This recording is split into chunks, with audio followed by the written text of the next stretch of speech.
group will explain our Snake and a Ladder multiplayer game in C. I will start with libraries and setup. At the top of the code, we include stdioh, stdlibh, stringh, and typeh. These libraries help the program handle input and output, generate random numbers for dice rolls, work with text, and make sure the random number is different each time we play. We also define constants like the board size, number of snakes and ladders, and the maximum numbers of players.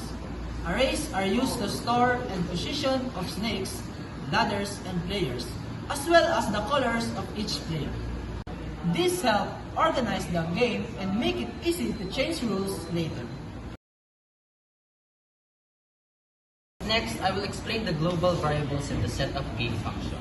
We use global variables to keep track of player IDs, positions, the current player, and the number of players. These help the program know whose turn it is and where each player is on the board. The setup game function asks for the number of players, checks that the input is valid, sets all players' position to 0, and prepares the random number generator. This function makes sure the game is ready before we start playing. Now, I'll explain how we roll the dice and decide who goes. First, the roll dice function gives a random number from 1 to 6, simulating a dice roll, the decide first player function. Let each player roll once and the player with the highest number goes first.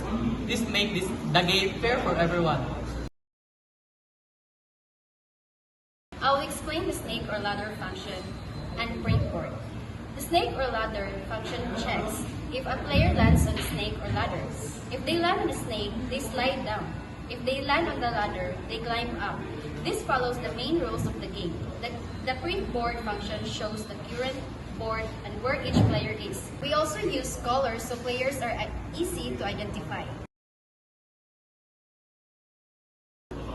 Finally, I'll explain the main game loop. It's basically the heartbeat of the game. Every player rolls the dice, moves, checks for snakes or ladders, and makes sure they don't go past 100. If someone lands exactly on 100, they win. Victory dance time. This loop keeps the game running automatically, so we don't have to write every single move ourselves. In short, our code uses constants, arrays, loops, and functions to make a full snake and ladder multiplayer game. Now, our group will talk about the features of our Snake and a Ladder multiplayer game made in C. First, one of our main features is multiplayer support. The game allows the 1 to 4 players, and each player gets a unique ID and their own terminal color. This makes it easier to see which player is playing and where they are on the board. Another feature is the setup system.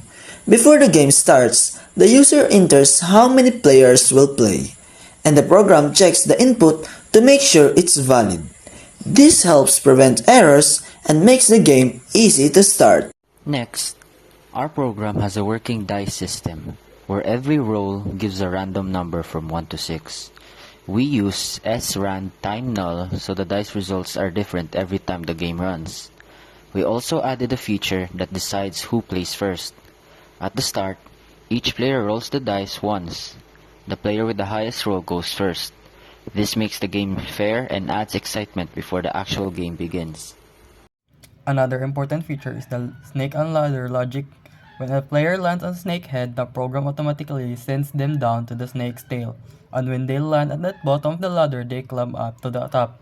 This is done through the snake or ladder functions, which checks every move and makes sure the game follows the real snake and ladder rules.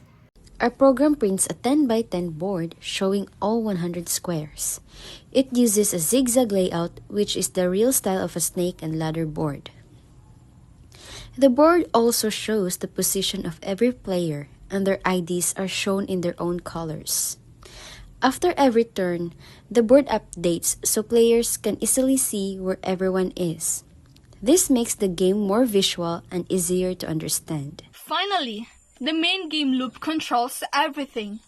Players take turns, roll the dice, move on the board, check for snakes or ladders, and the game switches to the next player automatically. We also added an important rule.